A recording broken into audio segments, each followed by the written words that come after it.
First to breaking news in Queensland this morning. A man's been charged after going on a rampage in Surfers Paradise, sparking chaos on the Gold Coast's busiest shopping strip. Live to Sam Payne, who's right there at the scene. What happened here, Sam? Yeah, good morning, Nat. Police were sent into overdrive last night after reports a man was armed with a gun and a jerry can walking through one of the busiest streets in Surfers Paradise. Now, Cavill Mall is where they were called to, where thousands of people go every night, restaurant goers and party goers. They were called after these reports, and they turned up appropriately with heavy firearms like assault rifles and cordoning off the area. Now, it actually all started just down the road here at this massage parlour. It's understood the 41-year-old man was at this massage parlour where he attempted or allegedly tried to rob the business. It didn't work, so he's returned with that alleged handgun and a jerry can. He set the foyer on fire and left the scene. After fleeing, police were called. Luckily, they were put out the blaze and they were able to find that individual at an apartment block in Cavill Mall. He was taken into custody and charged. Turns out now that it was a gel blaster in that man's hand, which is like almost a BB gun. That was found. That can still cause blindness, but thank God after such a heavy police response, no one was injured. There's a lot in that story, isn't there? So he had a gel blaster and he tried to rob a massage parlour. OK, we'll get to the bottom of that. Thank you very much, Liam. Here's Sherwood. Thanks, Nat. Melbourne billionaire Adrian Portelli and his company are facing 19 charges after allegedly running an unlawful lottery in South Australia. We cross live to Tegan Doling in Melbourne. Tegan, the charges haven't stopped him from celebrating. They absolutely haven't, Shervo. So Adrian Portelli, he's the Lambo guy. He's also the guy that buys all of the block houses. Very, very well known. We actually saw him making headlines early this week in Sydney, giving away free groceries. But he's actually been charged in South Australia in a bit of hot water because he was running what they say is illegal lotteries. As part of his business, he sells memberships, and then those memberships go into a lottery. He gives away things like houses, cars, money, and they've actually charged him with running them illegally. But as you said, he didn't really seem to care because we checked out his social media this morning, and here at his penthouse in the CBD in Melbourne, he was actually holding a party. Looks like he flew in a couple of his mates from around Australia and up on the 67th floor here, I think it is. He was holding a big party for all of his friends. I had a look at the charges too. 19 charges, but the maximum penalty is around $190,000. I think for Adrian Portelli, he could probably reach into his back pocket and pay for that. But I think it does go to show, Shervo, no matter how much money you have, no matter what you do, everyone has to abide by the laws and the rules here in Australia. Yeah, drop in the bucket, right? After's at Adrian's, it sounds like. If there's anyone you see leave the building, maybe grab a comment. Thanks, Tegan. The party might still be going on. I reckon it is, based on that vision. Yeah, you've got to get your permits. Remember. Let's get more news. Here's Mon. Thanks, Nat. Good morning. And more breaking news. New South Wales Police have made a major breakthrough in their investigation into a shooting in Marrickville. Live to Liam Tapper now, who's at police headquarters. Now, Liam, what's happened here? Yeah, morning, Mom. Well, this is all in relation to the assassination, the shooting of Alan Maradian, Sydney's Mr Big in Bondi Junction last year, because after he was gunned down, there were two men who were inside a Marrickville barber shop who they had an attempt on their lives, a 33-year-old man and a 20-year-old man.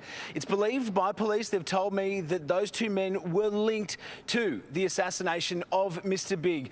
Those two men, they survived the attempted hit. But yesterday, New South Wales Police with the Raptor squad, well, they swooped on a number of men ranging in from their 20s to their 40s. 6 outlaw motorcycle bikies, they were arrested and all charged with a string of offences from conspiracy to murder to high-level commercial drug importation.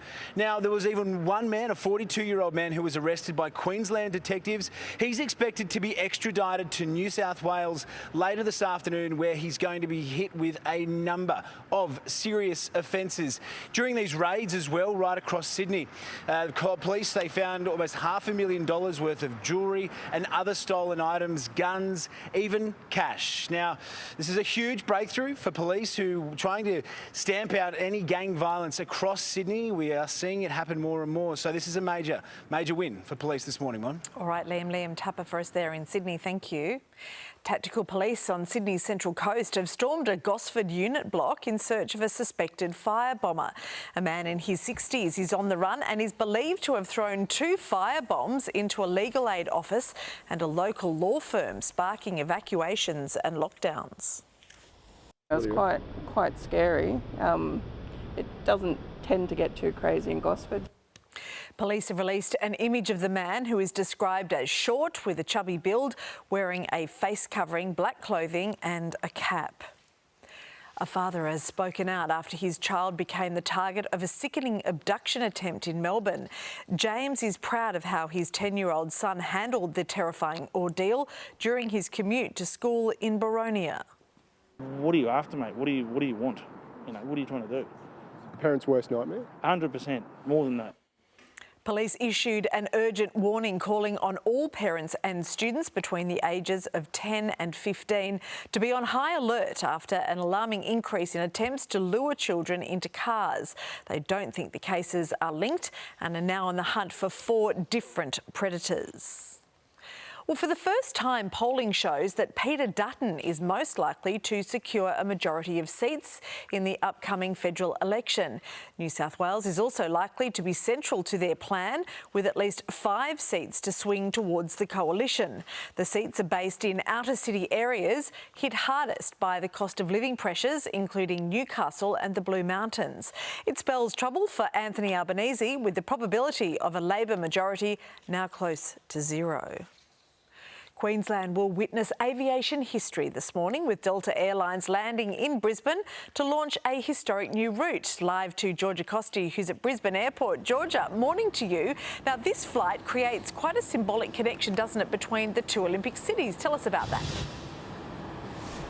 It sure does, Mon. This is going to be a really exciting morning here at Brisbane Airport. The inaugural Delta Airlines flight from LA will touch down in the next few hours, and we'll give you a little bit of a look at the setup here on Level 9. Let me tell you, the Brisbane Airport team has gone all out.